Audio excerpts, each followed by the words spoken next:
Guys, pernah nggak sih kepikiran kalau semua jawaban di dunia ini awalnya cuma satu kata? Air?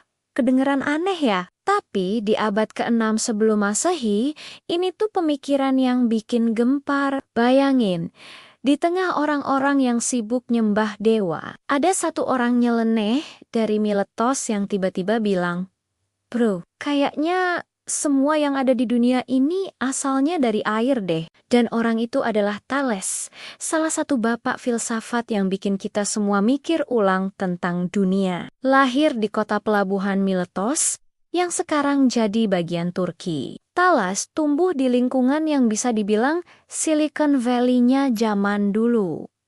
Nah, yang bikin Taras beda itu cara berpikirnya. Waktu semua orang bilang petir itu Zeus yang lagi ngamuk, dia malah nyari penjelasan logis. Bahkan, dia berhasil memprediksi gerhana matahari tahun 585 sebelum Masehi.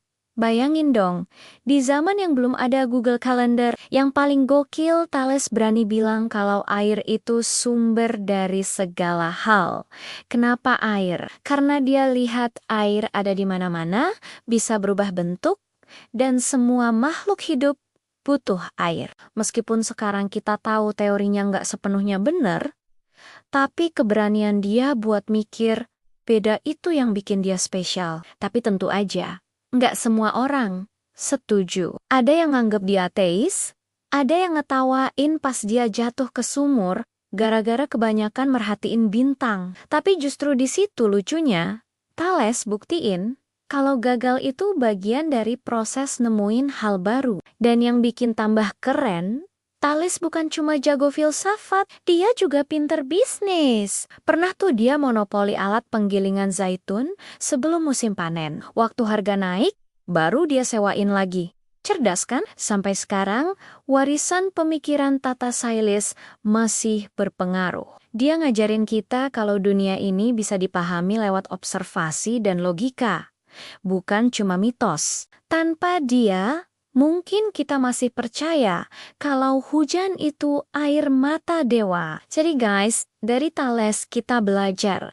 Kadang buat nemuin hal baru, kita harus berani berpikir beda. Nggak masalah kalau salah, yang penting berani mencoba.